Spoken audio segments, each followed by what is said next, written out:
আজ আমরা সেরকম কয়েকটি আমলের কথা বলবো, যে আমলগুলোর মাধ্যমে আমাদের বিপদ আপদ এবং মুসিবত আল্লাহ রাব্বুল আলামিন দূর করবেন, লাঘব করবেন, এবং বিপদ আপদেও আমাদেরকে আল্লাহ রাব্বুল আলামিন মানসিকভাবে প্রশান্ত এবং স্থির রাখবেন। আর সেই আমলগুলোর মধ্যে থেকে সর্বপ্রথম এবং প্রধান যে আমলটির কথা বলবো তা হলো যিকরুল্লাহ বা আল্লাহর জিকির। আল্লাহর জিকির এর চাইতে কার্যকর কোনো ঔষধ আর নেই ডিপ্রেশন দূর করবার জন্য।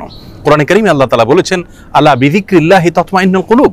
আল্লাহ তাআলার জিকির এর মাধ্যমে মানুষের অন্তরসমূহ প্রশান্ত হয়ে থাকে। অতএব আল্লাহ তাআলার স্মরণ অন্তরে রাখা, মুখে আল্লাহ তাআলার কথা বলা, আল্লাহর সঙ্গে একান্তে কথা বলা, এর মাধ্যমে ডিপ্রেশন দূর করা যায় সবচেয়ে সহজে। আল্লাহর জিকির বা যিকরুল্লাহর একটা বিশেষ পদ্ধতি হলো কোরআনে কারীমের তেলাওয়াত। কোরআনে কারীমের তেলাওয়াত যদি আপনি করেন অর্থ সহকারে বুঝে, দেখবেন মানসিকভাবে আল্লাহ রাব্বুল আলামিন অলৌকিকভাবে, বিস্ময়করভাবে আপনার মধ্যে প্রশান্তি সৃষ্টি করে দিবেন। যিকরুল্লাহ বা আল্লাহর জিকিরের আরেকটি বিশেষ পদ্ধতি হলো সকাল এবং সন্ধ্যায় প্রিয় নবী সাল্লাল্লাহু আলাইহি সাল্লাম অনেকগুলো জিকির এবং দোয়া আল্লাহর কাছে নিবেদন করতেন।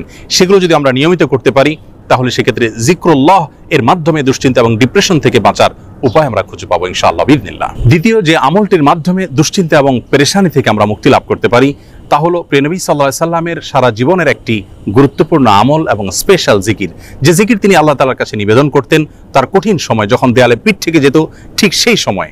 আর সেই জিকিরটি হলো লা ইলাহা ইল্লাল্লাহুল আযীমুল হালিম, লা ইলাহা ইল্লাল্লাহু রাব্বুল আরশিল আযীম, লা ইলাহা ইল্লাল্লাহু রাব্বুস সামাওয়াতি ওয়া রাব্বুল আরদ ওয়া রাব্বুল আরশিল কারীম।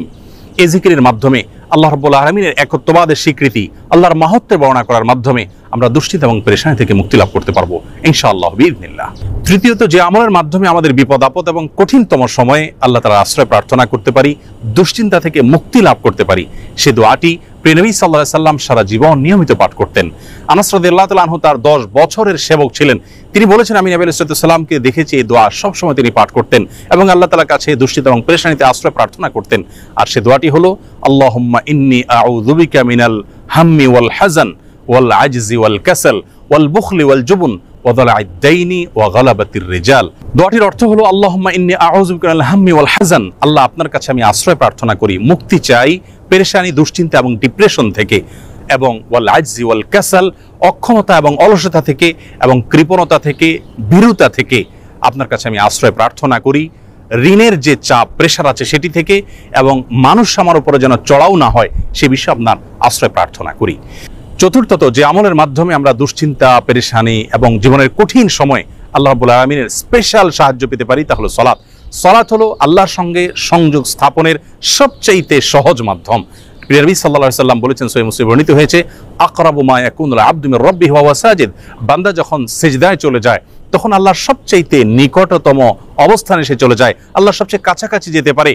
এজন্য প্রিয় নবী সাল্লাল্লাহু আলাইহি সাল্লামের সারা জীবনের অভ্যাস ছিল, সূরা আবু দাউদে বর্ণিত হয়েছে, কানা ইযা হাযাবাহু আমরুন ফাযাআ ইলা সালাহ, প্রিয় নবী সাল্লাল্লাহু আলাইহি সাল্লামের জীবনে যখনই কোনো সমস্যা দেখা দিত তিনি সালাত আরম্ভ করতেন। এজন্য দুশ্চিন্তা থেকে মুক্তির জন্য সালাত এটি অতুলনীয় আমল, এর সঙ্গে অন্য কোনোটির কোনো তুলনা চলে না।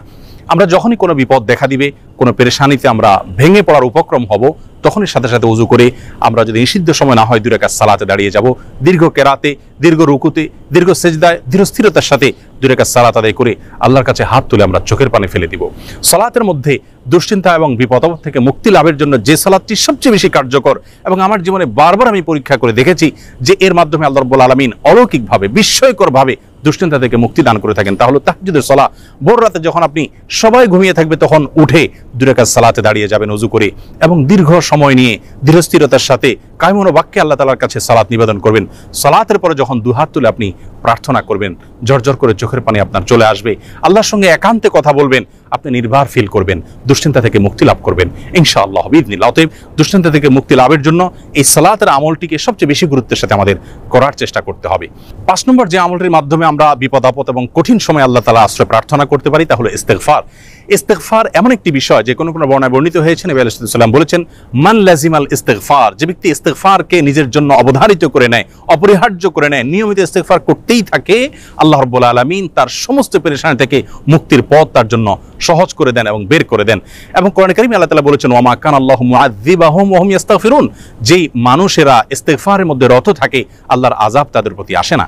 এজন্য দুশ্চিন্তা, বিপদ আপদ, পেরেশানি, টেনশন, যে কোনো কঠিন সময় আমরা বেশি থেকে বেশি ইস্তেগফার পার করব, এটিও আমার ব্যক্তিগত জীবনে বারবার আমি আমল করে দেখেছি যে কঠিনতম সময়ে আল্লাহ তাআলা অলৌকিকভাবে সাহায্য করেন।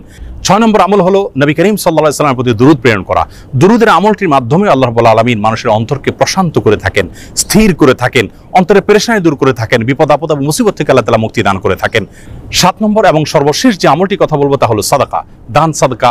সাধ্য অনুযায়ী আমরা যতটুকু করব এর মাধ্যমে আল্লাহ তাআলা আমাদেরকে বিপদ আপদ এবং কঠিন সময়ে সাহায্য করবেন, মুক্তি নসিব করবেন। সর্বশেষ যে কথাটি বলতে চাই প্রিয় দর্শক, বিপদ আপদ এবং মুসিবত আল্লাহ তাআলা কখনো কখনো বান্দাকে দিয়ে থাকেন বান্দার কল্যাণে, যার বিনিময়ে আল্লাহ রাব্বুল আলামিন জান্নাত দিবেন।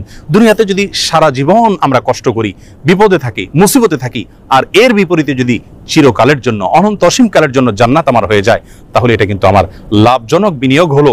এটি আমার জন্য কোনো লস বা ক্ষতিকর কোনো কিছু নয়। এজন্য দুশ্চিন্তা বা পেরেশানি যদি কোনো কারণে দূর না হয়, নিশ্চিতভাবে একজন ঈমানদার মনে রাখবেন যে তার মাধ্যমে আল্লাহ রাব্বুল আলামিন তাকে মহা কল্যাণের পথে নিয়ে যাচ্ছেন। আল্লাহ রাব্বুল আলামিন কঠিন সময়গুলোতে আম্বিয়া আলাইহিস সালাতু ওয়াস সালামের মতো সবরে জামিল বা উত্তমভাবে সবর তথা ধৈর্য ধারণ করার তৌফিক নসিব করুন।